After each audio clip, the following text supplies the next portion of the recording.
Bom, como disse, este é um texto polêmico. Paulo realmente diz que as línguas cessarão, diz que as profecias cessarão. Mas será que cessarão ou já se cessaram? Em primeiro lugar, vamos considerar o contexto para desvendar o que Paulo está dizendo. E nossa resposta está no versículo 12. Vejamos. Agora, pois, vemos apenas um reflexo obscuro, como em espelho, mas então veremos face a face. Agora conheço em parte, então conhecerei plenamente, da mesma forma como sou plenamente conhecido. Primeiro, Paulo está descrevendo o encontro face a face com o Senhor. E isso é o que significa. O que é perfeito, conhecer Jesus em sua glória. É o que é perfeito. Você tem experimentado Jesus face a face? Você tem experimentado Jesus em glória? Segundo, se cessaram as línguas e as profecias, o conhecimento também deveria cessar. Veja, cessarão as línguas, o conhecimento passará. Então, aos que atacam as línguas estranhas, mas se gabam do conhecimento, esse texto atinge seu calcanhar. Evidentemente, tudo que vivemos hoje é imperfeito, pois com Cristo face a face tudo será perfeito. Quando estivermos com Ele, tudo o mais cessará. Cristo é a consumação de todas as coisas. Fica claro que os dons são necessários hoje por causa dessa imperfeição. Não faz sentido estar com Cristo em glória, profetizando e orando em línguas, se os dons são dados para a edificação da igreja com Cristo. Estaremos completamente edificados, construídos, então nada disso será necessário.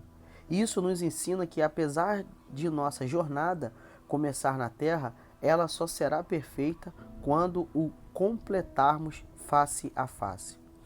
3 tipos de línguas. Alguns perguntam, por que em 1 Coríntios 12:30 diz, falam todos em línguas? Isso não quer dizer que nem todos falam em línguas. Sim, isso mesmo. No entanto, nesta passagem, Paulo está se referindo a um outro tipo de língua. Vamos analisar os 3 tipos de línguas. 2 tipos são para uso público e um tipo é para o uso particular. Primeiro tipo, língua como sinal para os descrentes. O primeiro tipo de língua é um sinal para os descrentes e é uma demonstração pública. Paulo diz em 1 Coríntios 14:22, línguas são um sinal para os descrentes, não para os que creem. Essa língua é um sinal de maravilha. É quando o Espírito Santo transcende nosso entendimento e nos dá capacidade de falar um idioma desconhecido a nós. É um idioma que não sabemos falar a partir dos nossos estudos. Agora, imagine você, hoje, aprendendo quase todos os idiomas, mas naquela época eles tinham de preparar a toda criatura e não tinha escolas que ensinassem idiomas. Portanto, essa língua era uma capacidade dada pelo Espírito para falar qualquer idioma através de seu poder. E como isso era sobrenatural, era um sinal para os descrentes.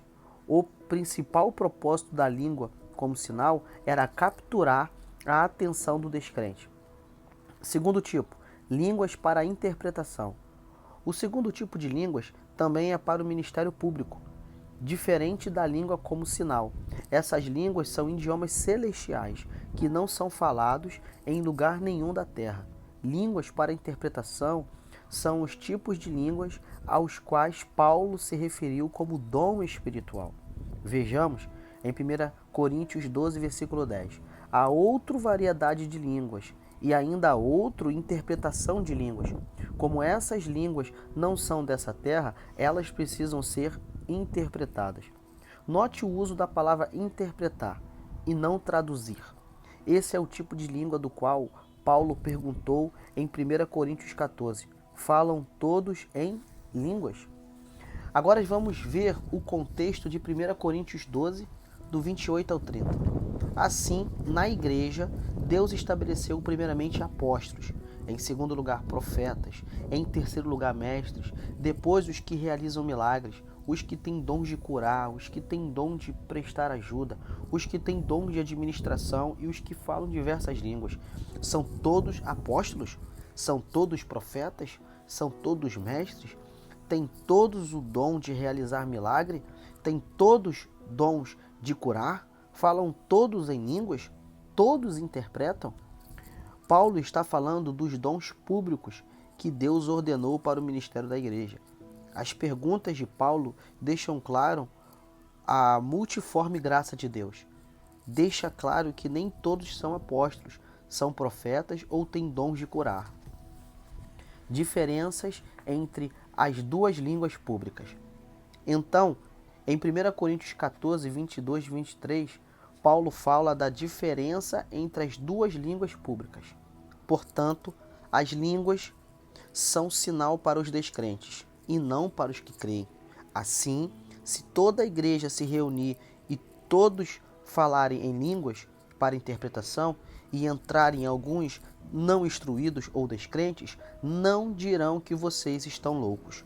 Portanto, se você não entender que existem diferentes tipos de línguas, talvez pense que Paulo se contradiz completamente quando escreveu isso. Primeiro, ele disse, as línguas são um sinal para os descrentes. Depois, ele diz, se vocês falarem em línguas, os descrentes pensarão que vocês estão loucos. Percebeu? É lógico que ele está falando aqui, nesse ponto, em dois tipos de línguas. Entretanto, o primeiro tipo de língua que Paulo falou serve para um sinal para os descrentes. São variedades de línguas. O segundo tipo de língua é para edificação da igreja. Toda a igreja deve falar.